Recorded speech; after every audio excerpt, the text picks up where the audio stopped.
Yeah, I'm a little bit skeptical of that. I think that they know exactly what they're doing. And by this, of course, I'm talking about the far left, the radical left. In fact, you cannot say Black Lives Matters and mean what those words mean if you're a leftist.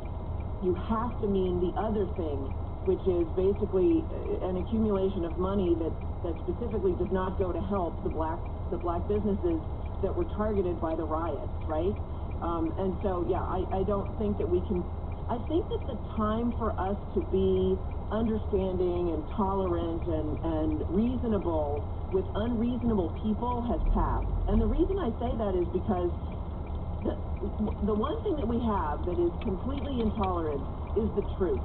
The truth will not tolerate a lie. And that's why when the left screams for tolerance, you know that they're lying. Because the truth never has to ask for tolerance. It simply is. So let's talk for a second about how the right can fight back against all of this. So we've been saying a lot of this stuff for a very long time. You've been saying a lot of this stuff, Sam Sorbo, for a very long time. Whereas the Warriors is the culmination of a lot of the things that you've been saying for years. But it seems like the battle is being lost. It seems like the media are dominant on this score and that they are perfectly willing to push forward false definitions of words and change them at will. Things that were not racist or sexist yesterday are racist and sexist today. They will literally just change the standard on the fly. The dictionary will literally change its definitions in order to reflect that. We saw that with regard to the Supreme Court hearing for Amy Coney Barrett, in which a Democratic senator explicitly reframed the term sexual preference to mean something homophobic, and then dictionary.com immediately retermed sexual preference homophobic in reflection of the Democratic senator. So what can we do to fight back against all of this? In fact, also with the word bigot. So now if you prefer chicken to steak, you're a bigot. I mean, it's absurd how they're changing. Well, the idea is you need to arm yourself. You need to understand that this is happening, which a lot of people don't.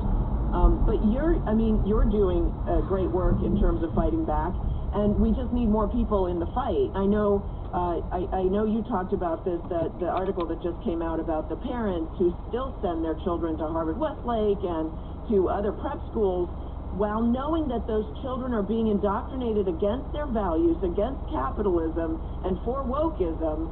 And we need parents to step up and stop doing this and stop kowtowing to the left, because there's power in numbers and there's power in the truth. And so, my book is meant to galvanize people and to encourage them to join in the fight. The more people that we can get to join in the fight, the sooner we can win the fight. And we will win because the truth will win in the end, as you know, Ben. Sam, I've said that I think the future of the country is actually not reliant on conservatives who've been maintaining these same positions for a long time. It's reliant on mainstream Democrats, people who consider themselves liberal,